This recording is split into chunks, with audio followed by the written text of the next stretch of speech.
go over to Stevie. Hey, all the way at the end there. What's up, boo? What up, what up?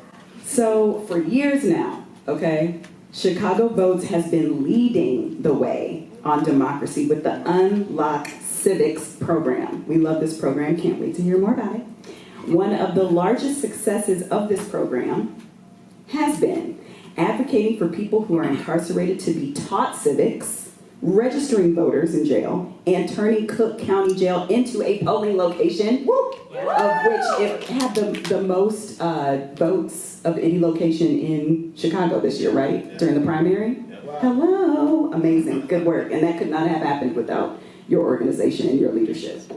So tell us more about these efforts and what it means for Chicago Votes to fight for democracy, and what lessons specifically do you have to share about innovating democracy campaigns?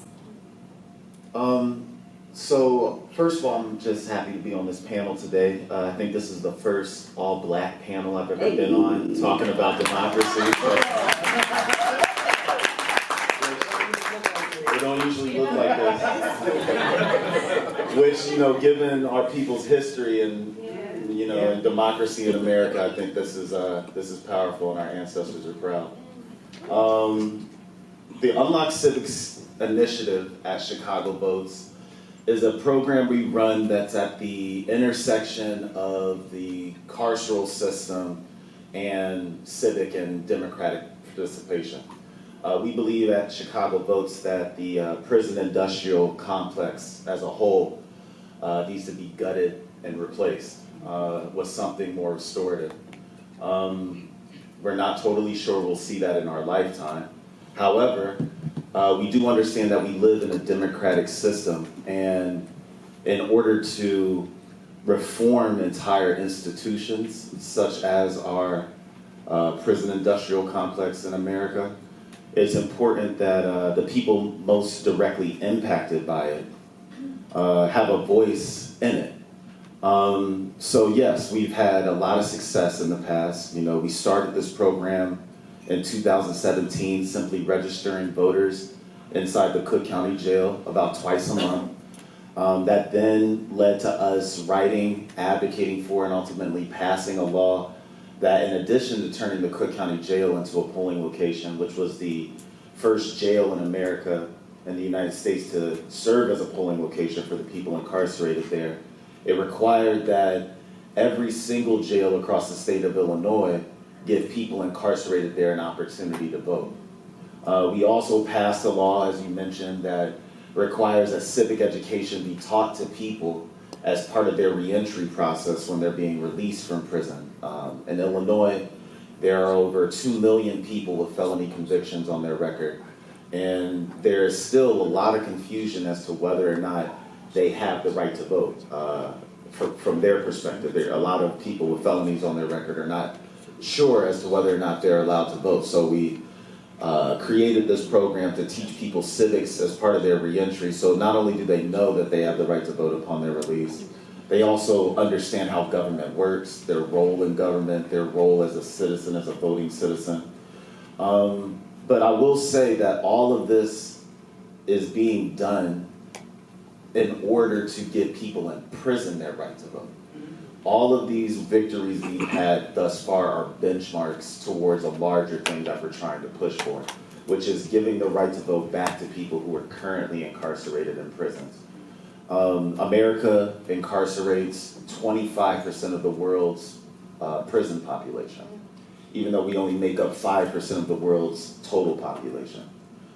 Most of the people in prison are black, brown, and poor. When the 13th Amendment was passed to abolish slavery, there is a carve-out that said, except for people who are in prison. And so it's no coincidence that after the 13th Amendment was passed, that the prison industrial complex ballooned to the level that it's at right now.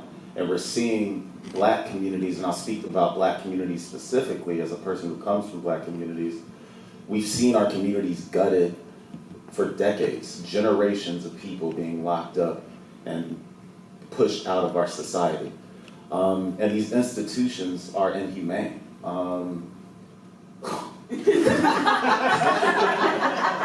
That just caught me off guard. I mean, you can put me back, I don't mind. The institutions are, these institutions are inhumane. Who here has been inside of a prison, been inside of a jail? Raise your hand. Who here has been inside of a courtroom and watched those proceedings? It's inhumane. You know, people are not treated like humans in these institutions, they're numbers.